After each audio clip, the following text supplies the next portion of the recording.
La defensa de los derechos humanos en México resulta ser un acto contracorriente.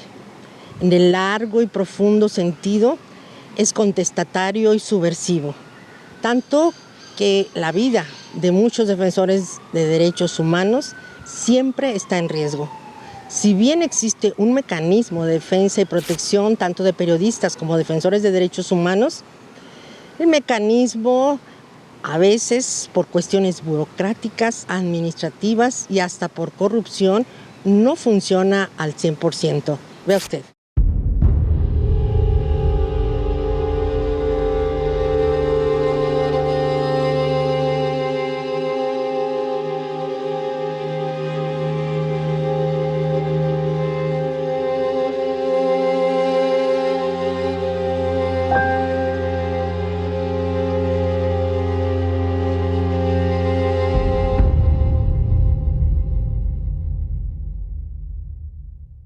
No dan la cara, llaman por teléfono, empiezan a dejar recados y todo esto ha sido consecuencia de este trabajo e incluso por los desaparecidos también, ¿verdad? Porque en el Cerro del Cuatro es un foco rojo, trabajar ahí como sacerdote también es un alto riesgo, sin embargo pues son personas buenas las que están ahí, pero el crimen organizado de mucha manera se manifiesta y particularmente también con los migrantes, ya que son la mercancía para estas personas, secuestrarlos, extorsionarlos, venderlos. En el 2021 recibí una amenaza de muerte de parte de gente del comisariado ejidal de Ayotitlán. El comisariado ejidal de Ayotitlán, que es cenecista de la CNC del PRI. ¿Qué hiciste? No, pues yo lo que hice fue, presenté un escrito a la comisión estatal, cosa que ellos no hicieron nada hasta hoy. A recordar cuál es el estatus de la cuestión y que no vamos mejorando, o sea, no vamos mejorando, sino todo lo contrario, las condiciones generales para poder ejercer la libertad de expresión y el derecho a defender derechos humanos en México cada día se encuentra en una situación más precaria. La verdad me he dado cuenta que estar sometido a mucho estrés y muchas cuestiones a uno le generan hasta enfermedad, o sea, las cosas lo van matando a uno de a poquito en poquito, a otros las desaparecen. En los años 70 me tocó estar por ahí detenido, ¿no? Pero la verdad de las cosas es de que de aquí surge la propuesta de crear un fondo compensatorio solidario para poder solventar económicamente los gastos que hacemos los movimientos civiles, ¿sí? Eso es muy importante porque hemos gastado mucho dinero, aparte de nuestro tiempo que es mucho, muy valioso. Los integrantes del colectivo Defendamos el Cerro de la Reina habíamos sido amenazados de muerte, porque no es una amenaza que te dicen te vamos a matar, no, vamos a despedazar a tu familia a pedacitos, en fin, o sea, son amenazas fuertísimas, pues, o sea, conocemos dónde vives, sabemos dónde está tu mamá, tu hijo, etcétera, etcétera, o sea, y ante esto se quedan impávidos, o sea, la gente del gobierno del Estado, los responsables, o sea, y en este caso de la Fiscalía y del gobierno del Estado. Incluso está en todo el país de México, que si no lo hacen o no lo hacemos nosotros, ¿quién lo va a hacer? Nadie va a venir a otro país a liberarnos. Nadie va a ir de otras comunidades a nuestra comunidad a liberarnos. Los reporteros, los defensores de derechos humanos, si no lo hacen, levantar la voz, ¿quién lo va a hacer?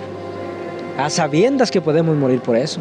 Han pasado más de 50 años desde aquel 2 de octubre de 1968, cuando el gobierno mexicano dio una monstruosa muestra de represión y el peligro que se corre en el país cuando se alza la voz. Pero ese peligro continúa real y quizá más potente que nunca. A pesar de que el Estado tiene la obligación de proteger los derechos humanos a nivel local, regional e internacional en el territorio mexicano, no está de ninguna forma garantizada la seguridad para quienes señalan, denuncian y reclaman las violaciones que sistemáticamente se cometen a lo largo y ancho de la República Mexicana. Desde el 16 estamos recibiendo caravanas y a consecuencia de ello pues ha habido amenazas. Una vez me dijo una persona que pues me convertí en una figura pública, me cuidara mucho porque en adelante mi vida ya no sería la misma.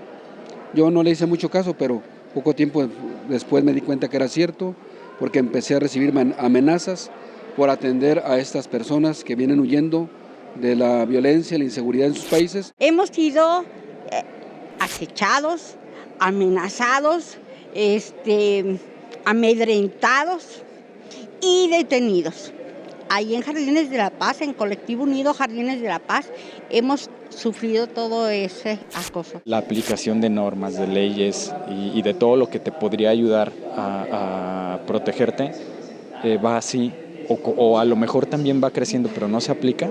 Entonces cuando vemos que estamos en un problema fuerte y real. Por la labor que hemos realizado pues, de defensa de nuestro territorio pues, y el tamaño de los intereses que existen en este municipio del Salto sobre todo, de inmobiliarias, de industrias, los propios gobiernos locales, pues es que nos han amenazado, nos han hecho agresiones materiales, nos han hecho campañas de desprestigio, nos han calumniado, en fin, ¿no? Han hecho una estrategia en distintos momentos, en distintas coyunturas, en donde tratan de frenar la voz pues, de la organización y de la comunidad. Claramente también para la defensa de los derechos humanos y la labor periodística se refleja la situación en términos de clima de hostilidad para realizar la labor. La espiral de violencia que desató la guerra frontal contra el narco dejó marcas indelebles en el México de la década del 2010. Puso el dedo en la llaga en cuanto a las pesadillas, vulnerabilidades, en cuanto a aquellos que viven y se atreven a denunciar abiertamente las violaciones de derechos humanos. Nuestro país es el segundo entre los 5 más peligrosos en América Latina para activistas y defensores, solo después de Colombia. Esto de acuerdo a la Comisión Interamericana de Derechos Humanos. Un panorama muy parecido que el territorio mexicano le ofrece a las y los periodistas. Levantar la voz en México te puede costar la vida.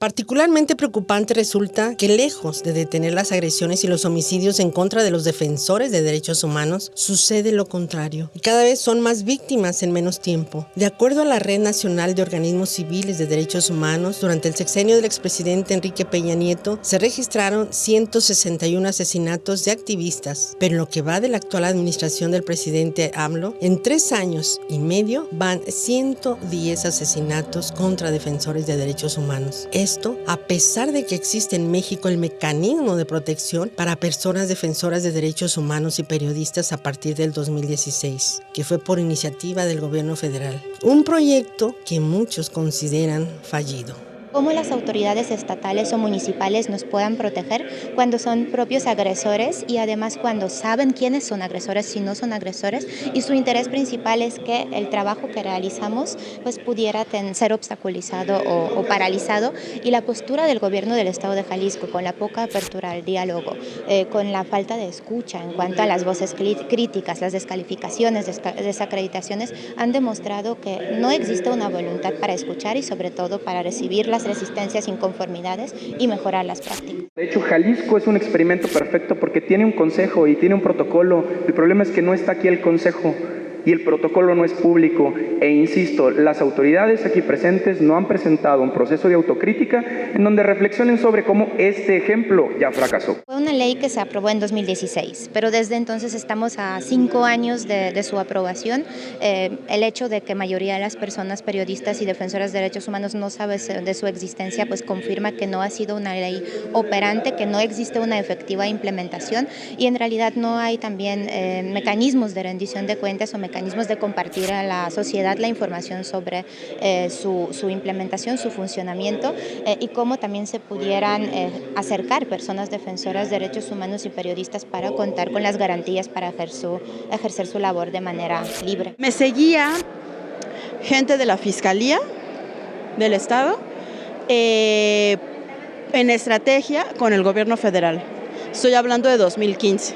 Por mi participación precisamente en la Junta de Gobierno del Mecanismo de Protección. La experiencia de la ley de Jalisco nos demuestra que y de muchas, que cuando se transmiten las obligaciones a nivel de las autoridades estatales o municipales, en realidad no vemos los avances o no existen los mecanismos de rendición de cuentas porque no hay voluntad política para hacerlo. El 7 de junio se conmemora el Día de la Libertad de Expresión y cada año en el marco de esa fecha reiteramos y reafirmamos el rol esencial del trabajo que implica la defensa de los derechos humanos, particularmente para la obtención de justicia, verdad y reparación de daños. No puede haber justicia ni verdad si no se reconoce primero que hubo una violación o una agresión a los derechos humanos. En Jalisco, durante el año 2021, la Comisión Estatal de Derechos Humanos recibió 11 quejas, 6 correspondieron a defensores y 5 por periodistas debido a violaciones a sus derechos humanos. El que dio la orden de mi arresto fueron los del CIAPA. Eso me dejó tan impactada que me quedé como sin palabras. ¿Con qué cargo? Pues que estaba deteniendo la obra. Simple y sencillo, una obra que tenía que hacerse para beneficio ¿de quién? De la empresa inmobiliaria. Yo por mi actividad de persona defensora de derechos humanos he sufrido inclusive las detenciones arbitrarias. En 2015 por parte del gobierno de Colima, en la cual inclusive el gobernador entonces, Mario Anguiano, me llamó prácticamente guerrillero, ¿no? Nos detuvieron, no fui la única, fuimos 5 los detenidos, 6 los detenidos en 2 ocasiones.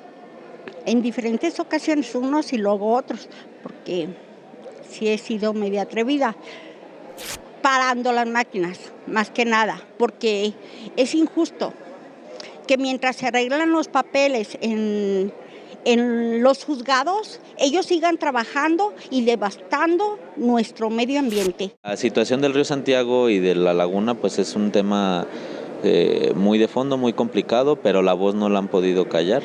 Que hemos tenido que tomar otras estrategias, que hemos tenido que hacer distintas labores también de cuidado, porque no hay estos mecanismos que te garanticen tu seguridad, pues es algo distinto a que hayan logrado acallar la voz de la población. Es por el territorio,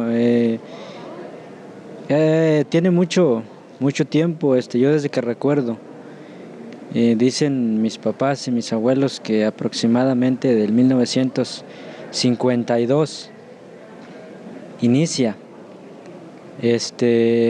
la gente o la comunidad a organizarse para recuperar pues su territorio, porque ya no los dejaban ni siquiera pasar por ciertas áreas de la comunidad, siendo que terratenientes, pequeños propietarios o grandes propietarios, se usa la palabra que pequeños propietarios, pero para nosotros son grandes propietarios. La percepción pública coincide en un temor generalizado hacia lo que parece ser un colapso de las instituciones públicas. Por lo tanto, la seguridad es cada vez más precaria y las amenazas, las violaciones a los derechos humanos son una prueba de la fragilidad en la que viven muchos ciudadanos, más los que exhiben los atropellos, la impunidad y la corrupción de las autoridades. La desconfianza hacia las corporaciones y hacia la clase política en general orilla a muchos ciudadanos y vecinos a organizarse, colaborar en conjunto para un mejor entorno. Algunos logran hacerlo, pero sin duda es un reto que no todos consiguen superar.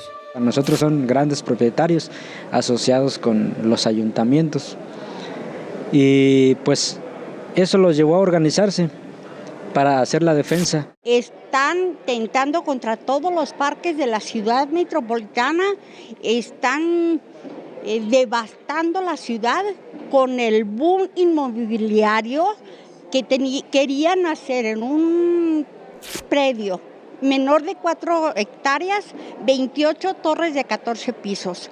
Entonces eso es tentar contra la misma ciudad y contra todos los que vivimos alrededor. Y en el caso, por ejemplo, de personas defensoras del territorio, somos el tercer lugar, solamente detrás de Colombia y de Brasil. Que recordemos que México experimenta una grave crisis de derechos humanos caracterizada por la desaparición forzada, las ejecuciones extrajudiciales y crímenes que forman parte de esta categoría que son crímenes de lesa humanidad, ¿no? Entonces lo que sí sabemos es que ejercer la libertad de expresión en este territorio es un riesgo y quienes los hacen también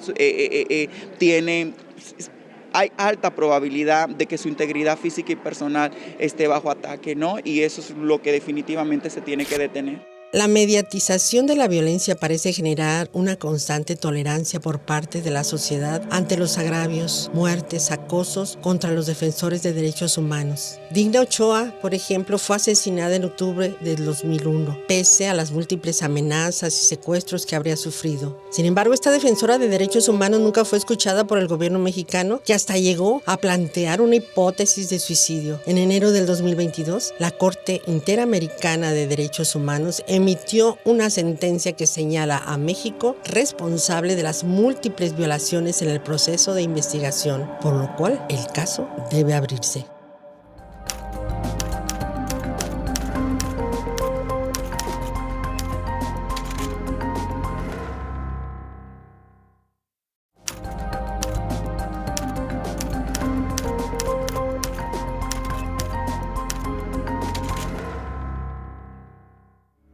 Activistas y especialistas por igual han señalado con indignación cómo es que el mecanismo de protección hacia los defensores de derechos humanos y periodistas ha fallado de manera flagrante e inaceptable, pues las amenazas y asesinatos aumentan pese a la inversión multimillonaria. El gobierno mexicano ha erogado más de 1.200 millones de pesos en las medidas de protección hacia periodistas y defensores. Entre el botón de emergencia que se ha otorgado a más de 1.200 personas, decenas de escoltas, 82 refugios en al menos 4 estados del país. Cuando nació la Ley de Protección de Personas Defensores de Derechos Humanos y Periodistas, se acogieron 772 personas. Desde 2016 a la fecha, la cifra creció un 97%. Ahora se registran más de 1.570 personas que buscan protección. ¿Tiene mecanismo de seguridad o no? Sí, cuento con mecanismo de seguridad. ¿Tiene botón de pánico? No, tengo unas personas que me escoltan, así es, las 24 horas. ¿Quiénes son esos enemigos? Pues sobre todo en el municipio del Salto, bueno, lo que es el Salto Juanacatlán y el sur de Tonalá, pues estamos hablando de alrededor de 600 empresas que están asentadas en el municipio, que tienen una dinámica que propicia pues esta devastación ambiental y sobre todo afectaciones a la salud, pero pues también sabemos que ellos caminan de la mano de los municipios, del gobierno del estado, incluso de instancias del gobierno federal en todo momento.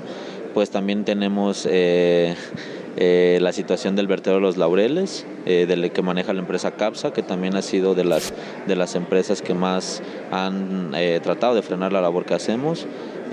También están empresas inmobiliarias de diverso tipo, el Grupo San Carlos, Casas Bali, Grupo Haber, en fin, que pues tienen demasiados intereses ahí. Al andar pues hubo varios tropiezos porque el mismo gobierno municipal, incluso a veces el estado, el gobierno del estado de Jalisco, en compañía del municipio, pues los amedrentaba. En el caso de Santa Cruz de las Huertas, sí, balearon la casa de un integrante, compañero que está aquí presente, Saúl, sí, y sin embargo, de igual forma se giraron medidas cautelares. En este caso hubo un poco más de atención pues por parte de la policía, del gobierno municipal, pero sin embargo también vimos ausente a la Fiscalía de Derechos Humanos, al responsable de derechos humanos del gobierno del estado. No se trata de que una vida valga más que la otra, sino simplemente conocer las condiciones en las que determinadas personas, defensores, periodistas, mujeres, viven su vida, viven su cotidianidad, intentan transitar en este mundo, ¿no? Entonces, no es una cuestión, vamos, de privilegios, pero creo que necesidad más bien, de necesidad. La complejidad y la encrucijada en la cual nos encontramos, ¿no? Se supone que el Estado es ese andamiaje institucional que tiene la responsabilidad de proteger, garantizar la seguridad y los derechos de todas las personas, y no está haciendo su labor y no está haciendo su trabajo. Hay 2 grandes grupos en el territorio mexicano que se consideran sistemáticamente agraviados por el trabajo que realizan las y los defensores de derechos humanos, así como periodistas: el crimen organizado y funcionarios públicos de todos los niveles, que no pocas veces conforman un solo grupo. En Jalisco, la Comisión Estatal de Derechos Humanos señala que desde el año 2000 hasta el 2022 se han recibido 110 quejas con características de agresión contra defensores de derechos humanos, más 202 quejas por agresiones hacia periodistas. El 68% de las agresiones han sido provocadas por servidores públicos. Hay miedo, pero yo he sabido o he visto cuando a un animal silvestre o a una fiera lo encorralan, tiene dos cosas: detenerse a morir acorralada o aventarse a brincar las trancas, a sabiendas que en esa acción puede morir. No le queda de otra. Nosotros acompañamos varios casos en los cuales se ha sufrido persecución o se ha sufrido ataques para las personas defensoras de derechos humanos y por lo tanto nosotros también hemos recibido amenazas. Entonces nosotros somos parte de beneficios del mecanismo, acompañamos organizaciones para que sean parte del mecanismo y yo también soy parte del Consejo Ciudadano como suplente. Tenemos entonces que por ley establecer un fondo económico compensatorio solidario con todos aquellos ciudadanos que le hemos metido tiempo, muy rico tiempo y recursos también económicos. Entonces es el panorama que está, ¿no? Un panorama donde es necesaria la resistencia, alzar la voz, seguir denunciando, seguir exigiendo la respetabilidad de nuestros derechos, de los derechos de las personas. Pues últimamente la lucha que tenemos es más con la misma ley. Últimamente, hace poco fuimos al Congreso del Estado para que se cambiaran ciertas leyes, pero honestamente vemos que nos fuimos para atrás, porque, por ejemplo, antes era cárcel para el que violentara los derechos de una persona de la comunidad de la diversidad, y ahora nomás es una multa de 30,000 pesos. Aunque la percepción generalizada coincidiría en señalar que la inseguridad y violaciones a los derechos humanos ocurren en todo el país, por otro lado hay especialistas que insisten en advertir sobre la importancia de saber diferenciar en qué regiones suceden más agresiones e identificar que no es igual en todo el territorio mexicano. Quizá no es casual que los estados donde más se agrede a los defensores de derechos humanos, coincidentemente, son los mismos donde más asesinan a periodistas, es decir, Ciudad de México, Oaxaca, Guerrero, Michoacán, Chiapas y Quintana Roo. No es posible que el día de mañana todas las personas que estemos trabajando en la prensa traigamos alguna escolta. Ya lo dijo Carmen Agui, al sur de Jalisco hay 4 patrullas para 5 municipios. Si le ponen una a Carmen Agui, otra la tiene el fiscal regional, quedan 2 para todos estos municipios. Es decir, la infraestructura de Estado no es suficiente como para plantear un sistema de actuación inmediato que dependa simplemente, digamos, de la fuerza bruta de actuación inmediata. Esto es imposible y además es sorprendente que el Estado siga viendo el problema de la violencia como algo de actuación inmediata. No vemos nada de protocolos de prevención. ¿De qué forma también desde las leyes generales se pudiera abonar a que las autoridades de los 3 órdenes de gobierno pudieran cumplir con sus obligaciones? Una de las cuestiones que se contempla es justo la distribución de competencias para poder también atender la situación y poder abonar a la erradicación de las causas que ponen en riesgo a personas defensoras de derechos humanos y periodistas. Se tienen que crear y estructurar condiciones generales para que ejercer la libertad de expresión y el derecho a defender en México no sea un riesgo, ¿no? Entonces justo es la tarea que estamos haciendo, como resistiendo, visibilizando, concientizando y diciendo las cosas que nadie quiere decir, que es un peligro aquí alzar la voz, ¿no? Y ejercer la libre expresión. Es necesario estar impulsando espacios de discusión para mejorar la situación, porque eventualmente habrá más personas que quieran hacer periodismo, más jóvenes que yo, y creo que lo ideal sería poder generar un espacio en el que todas las personas ejerzan la profesión que deseen con condiciones de igualdad. Nada que celebrar el 7 de junio e incluso el 3 de mayo, o sea, sin embargo, aunque nuestro contexto para ejercer el periodismo sí está complicado, me parece que también estamos en otros momentos, María Antonieta, donde hay mucha más fortaleza también en los colegas, mayor compromiso a no seguir solos y solas, como a juntarnos, y yo creo que lo que habría que llamar otra vez el 7 de junio para quienes celebren ese día, pues es también a las audiencias, a la gente, es decir, creo que también cada vez más adquieren esta conciencia de que nuestro trabajo es un trabajo de servicio social y que no todos los periodistas y no todas las reporteras estamos cortadas por la misma tijera. Que hay un compromiso como es el de tu caso, que hay un compromiso en muchos colegas. Pese a todo y pese a muchas desesperanzas, todos debemos insistir en seguir buscando un mundo mejor, donde haya paz y progreso, justicia para todos. Es por ello que es importantísima la actividad que hacen muchos defensores de derechos humanos para evitar ya tanta corrupción, tantas triquiñuelas por parte de nuestras autoridades. Y esto es algo para tomarlo en cuenta.